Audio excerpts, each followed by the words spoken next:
Alright guys, time to make a video about my plan for 100K per month. As I said last video, I think that is the most important thing I need to do to get my crypto goals. Thing I'm wearing on my head, don't make fun of it. My hair gets in my face, I need something to block it. Don't want to get a haircut, but don't want to wear a hat. This is what I found, that's it. Alright, so in this video, it's going to be a little bit strange. It's not going to have anything to do with crypto, but I will explain something that I'm doing to increase my income. And maybe for some of you, it might be interesting, cool. If you have any questions, I'll answer them. And I think this is just a viable way that anybody who wants to just work a little bit hard without any special knowledge or being, smart above the average person, you can make a pretty good income. Right? Pretty like many top probably managers of like big companies make like $300,000, $500,000 a year relatively easily. It's not easy, but it's relatively easy compared to like starting a software company or something like that. All right, so let's get started. So I wrote in my journal today, okay, and I'm going to go through to you guys and I'll open some tabs and explain what I'm about to do. So if you're watching this, you don't know, I have a small agency. Okay, so what that is basically a service that we provide to other people for digital marketing, right? Other small businesses, we do their what is called SEO. So I'll explain this in a second, but I'll just get started with this. And as I'm going through, I'll explain a little bit more. So this is Project 100K per month. In the past, I have been stuck at about 30K per month for a long time, mainly because of one major mistake. And I used to think this mistake is because, it's like so difficult to grow, scale past a certain point, I'm hitting a plateau. But in retrospect, it's really a personal flaw. It's not like a business difficulty. It's more like a personal flaw I have in my character that I had to kind of look at it and kind of come up with a plan to overcome it, right? I'll explain how this works. It's actually not a business mistake. It's a personal flaw. The flaw is that I don't want to let go. I'm good at hiring for a business my size, right? For a small business for mine, I'm pretty good at hiring. I'm like generally pretty like systems are okay on how to get people that I can get overseas for 1/5, 1/10 the price that I charge somebody in America, and make that happen relatively smoothly. Okay, and I can manage people relatively well and put it in systems to manage other people without spending too much of my time. But I'm afraid to giving control of the main part of the business. So let me explain what I mean. What I do is called SEO. Many of you will be familiar with social media marketing, SMM, right? Social media marketing. You might be familiar with this because many more famous people pushed this in courses, like Tai Lopez. His course was, hey, we're going to teach you social media marketing. Same shit. Basically, in the economy, right? There's construction, there's doctors, there's lawyers, all over all around us, right? These are people who are part of the economy. Now, all of them need to market. They need to stand out. Right? There's hundreds of roofing contractors, doctors, lawyers, plumbers, thousands of these kind of service-based small business services all around you.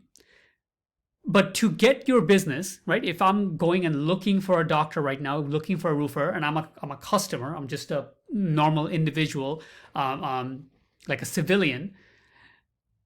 The way that generally I'm gonna find these people is through these billion-dollar platforms: Google, Facebook, Instagram, TikTok. These are the major hubs. This is what our world works through, right? These are the main lenses. Okay. Social media marketing is in the social side, right? When you're scrolling through Facebook, you see the ads. Many ads are run by agencies. It's not by the actual business. They hired an agency to run that thing for them. Okay, and they pay them like a monthly fee to take care of that. SEO is on the Google side, is search. Whenever people are searching for if I go and search for, let's say, a roofing contractor near me. I need a roofer. Let's say my roof is leaking. I need a roofer right now. And I search roofing content near me. The guys you see at the top here are running advertising on Google. The guys who are showing up here, they're not paying ads. It's for free. They don't have to pay anything.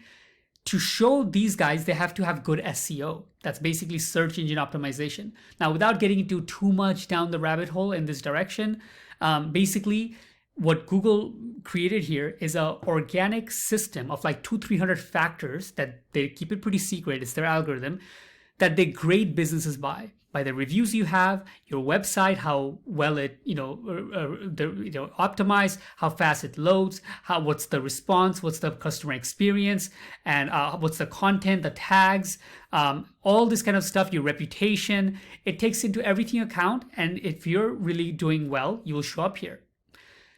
What you can do as a person is learn this skill, right? There's many courses on this. You can, try it as you learn courses. You can spend time to get better as a skill set, which is really how, the economy works. You've got to first learn a skill that provides some value, right? Whether you do a job or whatever, if you're a cashier, your skill is the business that you're working on as a cashier trusts you that you can ring out the customer. Now, if you go obviously upper in the, responsibilities, the more money you can make. Not going to go down that rant, but you get the point. This is not much more responsibility, but it's a few more notches up, meaning you are learning a skill that you can go directly to the businesses, and I can just contact these guys. Well, not this guy specifically because he's already ranking at the top, but let's get some guy who's like right here. And I can go to him and be like, hey, look, man, you're located here. A lot of the business is getting gotten by these guys at the top, but you're not getting any. I can help you get to the top positions. And then a roofer makes like $10,000, $15,000 per roof. So if he was only going to make just one job in a whole month, he can pay me $1,000, $1,500, $2,000, depending on how good you are at sales. Generally, I sell at $1,500 average per month. So they would pay me $1,500 per month ongoing, and I would have processes to get them better ranking and get them to the top. Now you get the idea of what I do for a living. Okay, so we're back here. And I put here, you see, in this model that I explained, you just need one skill set, SEO. Many people overcomplicate this, and for some people it works, some people it doesn't. I think for most people they should stick to it, but that's just me. I generally don't like to overcomplicate things when it comes to processes like this for business, right? Meaning a lot of people say like, okay, I got clients. I want to do SEO on Google. I also want to take care of their Facebook. I also want to do their YouTube ads. I also want to do their TikTok. I want to be a full encompassing digital marketing agency that does all the services. I think that's pretty stupid because if you grow a large business, yes, that makes sense. Eventually, you'll have to do more. But especially in the beginning, to make $50,000, $100,000, $200,000 per month, this is pretty small in the grand scheme. You don't need many different skill sets. What I consider is just learn one thing. Just be very, very good at one thing, and then that's it. Then you can just sell that one thing, and for everybody who that makes sense to, you can sell that to them. The next one is one industry. I work with roofing contractors. If you search for SEO companies, web design companies, or marketing companies, you'll see most companies work with anybody. They work with roofers, doctors, plumbers, lawyers. Anybody who comes and gives them money, they will take them as a client. Again, some people pull it off. Usually they are very much better as an entrepreneur. I don't recommend it for beginners, and it doesn't work for me. Right? Again, I like to keep things simple. I get way too complicated. I don't really know how to manage many, many different types of verticals at the same time. I generally like to focus one thing at one time, right? Hey, I do SEO. I rank you on Google. That's all I do. You want Facebook? Go to another guy. You want YouTube? Go to another guy. You want your videos edited? Go to another guy. But if you want to show up when people search for you in Google, I'm your guy. And that way I can really show them that I'm really your guy. Right? Because if I only do one thing, I could get really, really good at that. All right, so you get the idea. This has worked for me. In fact, I've started a business in 2018, and by end of 2018, I was already at 30K per month. Since then, my life took a toll down with a huge amount of health problems, which I don't want to get into.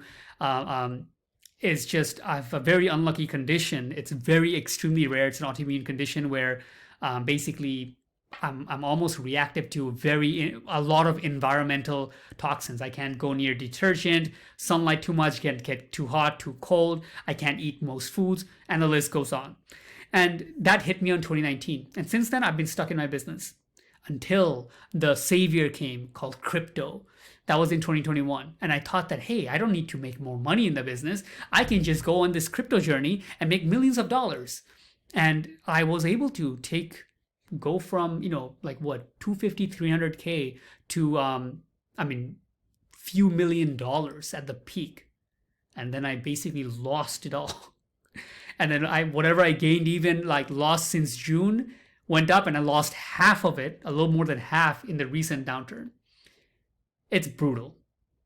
But here we are. So what is my difference now? What am I looking to do? This is the difference.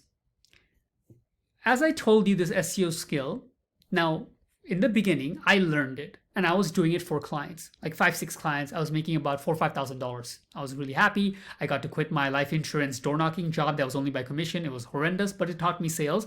But then I got into this kind of business. Since I got into this kind of business, I then built what is called SOPs, Standard Operating Procedures. It's basically little systems, right? If you break down SEO, it breaks down into, you have to create a website for these people, right? Like this guy has this website. To create a website, the website has to be optimized. You have to create a good listing, and this listing has to be optimized. Somebody has to post pictures on it, videos on it, like update posts that you can do weekly, and this helps this listing to get more visibility and attract more customers. There's that part. You need somebody for doing blogs, that's content, writing content about the roofing industry on the website on a month-to-month basis, build links, basically take their name and publish it in other directories like Yelp, like Better Business Bureau. If you heard of these kind of other sites out there that list small businesses, you can go out and list these businesses and all those platforms in a particular way that gets them more visibility across the web, which search engines like Google can pick up and give them more credibility. So all this stuff I figured out, learned, and then built little processes for people to do that are higher in India and the Philippines. So just think, clients pay in America $1,000, $1,500, $2,000, maybe more if you're really good at sales, but that's the average, $1,000 to $2,000 per month for these kind of services. And you can get somebody in India to do this for my cost is about $600 to $800 for 6 months. So if you get paid $1,000 to $2,000 per month, and the cost of you getting the work done for it comes down to around $600 to $800 for 6 months, you can see there's a massive profit, right? That's where the profit comes from for my side. Now, as you scale, the profit margin goes down a little because you have to hire, managers to manage the people. Because once you have 10 clients, you can't be all day talking to these people and making sure they're doing the work. You need somebody to manage this stuff. So that, there's a few more things going in it, but in simple terms, that's how it works. And here's where the issue comes in. The personal flaw is I have these people doing web design, link building, GNB, social media posts, but no one really knows how to do all of it, right? They don't see the full picture. They don't see the formula, so to speak, right? When a website needs to be made, I tell the web guy, hey, this is a client. We need to build a website. This is the design they like. Here, go. When they need to do posts, clients are ready. The poster starts posting. The link builder starts link building. But none of the people in individual parts really know the other parts of the business. And a small little business like myself thinks that, hey, this is good. I am safe. I'm not giving, there's no risk. Nobody's going to run away with my clients, etc. And this is a flaw because if you see businesses, big businesses, this is not how it works, right? They have key employees that know many parts of the business. And it's not like everybody's, going to take your idea and run away and start their own thing. And this is one of the biggest reasons why I have not really been able to grow because I never really tried very hard to hire key people that are very actually smart, that can figure things out and possibly even hire people under me, so to speak. So that's what's going to have to happen now. Basically, an account manager, right? A person who's kind of like me, and I have to give them the keys to the most important relationship or the most important aspect in the business, which is the client relationship. You see, when a client pays you, like you get a client, right? A business owner that's going to pay you $1,500 per month. That relationship is very valuable. They trust you. You have convinced them to pay you per month for this service. That is the value. And from there, you can take the money, and portion of the money you can split it and how you see fit. And since you're better at allocating that money out of that 1,500, I can allocate it and get him to return, right? That's how the model works. Since I am a specialist in SEO, I know how to take 1,500 and spend, let's say, 300 and get him a return better than 1,500, as long as he's making an ROI of 2x, 3x, 5x, right? If he's giving me 1,500, he's making $5,000. That's all that matters. And since I know how to do that, that's how the model works. But if I was to give the keys to another person, a manager, who really knew everything, they can see all the pieces to the puzzle. They can see my web developer. They can see the person who posts. They can see who, how the link building is done. They can see everything about my business, everything I've, basically put together so far. And they even have the client relationship. As soon as the client would come on, let's say I sell them, I would introduce them to the account manager, and then they would be talking mostly to the client, they would be doing most of the communication. I am no longer part of it. Maybe I would come on calls once in a while to just check how things are going, once a month, whatever. But most of the time, they are building the relationship. Why is that risky? Because now, let's say if they were to leave the company, they have been working with that client for months and months and months. They can just send them a message. Hey, by the way, I left, no longer working with Shib, and because some of the stuff I realized is that you can get a lot better. In fact, I can do it for cheaper for you, and you'll get better results. And here's why. They have the relationship. They can easily do that, and they can steal my client. That is the fear that I've been going against, and it has to stop. I just have to go for it. I'm just gonna have to risk it and see what happens. Right? I wish I could say that I have overcome it. I'm no longer afraid, but the way it goes is I'm still afraid. I'm just gonna have to do it and just see if it's true or not. And the place I would want to be at is overall be able to create a opportunity for these account managers so that the risk reward for them is still better. Meaning, the place I want to create is enjoyable enough to work that they like to just manage the clients that they have and then they get a pretty good salary where they don't have to second guess and feel like they need to quit and run away somewhere. That's my goal. And also on the byproduct is I want to get good at sales enough. I'm decent at sales, but I want to really get good at sales enough to the point where I don't have to be afraid of this. If someday something like that happens, an account manager goes away and they steal a couple of clients, it shouldn't end my business, right? Might be a blow I take, but I should be able to handle it because I have X amount of clients coming per month on average, that if they take a few, so be it, whatever. I got more coming because I have a system that can sell clients, bring in clients, system that can deliver the work without me being part of it and scale past there.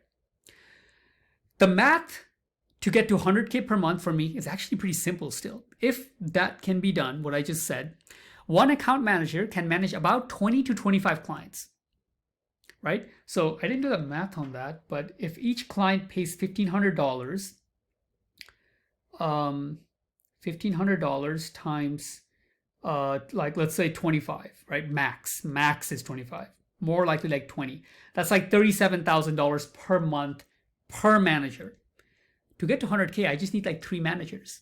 3 managers can handle 100K per month or 66 clients. 66 times 1,500 is pretty much 100K, $99,000. And that's it. That's my plan. This is what I'm going to be rolling with starting January 1st, 2021.